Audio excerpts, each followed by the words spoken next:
ஒரு வருஷம் பார்த்தேன், 2 வருஷம் பார்த்தேன், இது 3வது வருஷம் ஆகி போச்சு.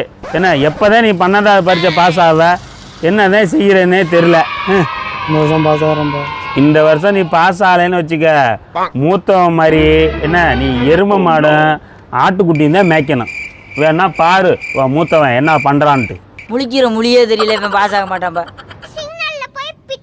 ஆமாட்டானா என் சின்னவன் சொல்கிறான் பாரு, அவனை பாடுறா. கடைசி வரைக்கும் அவன் ஆடு மாடு மேய்ச்சிக்கிட்டு இருக்கான். அதே மாதிரி நீ உருப்பிடாமல் போறியா? உருப்பிட மாட்டேங்கிறா. எனக்கு என் மகன் தான்டா எல்லாத்துக்கும்.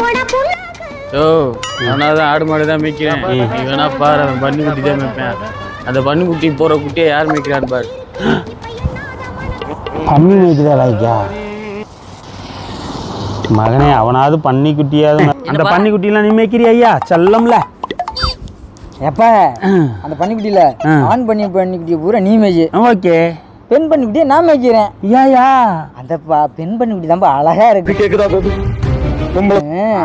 அட மானங்கட்ட பயல, அவங்க 2 பேர்த்த விட நீ பெரிய விஷமாலாம் இருக்க. சீ போ அந்த பக்கம்.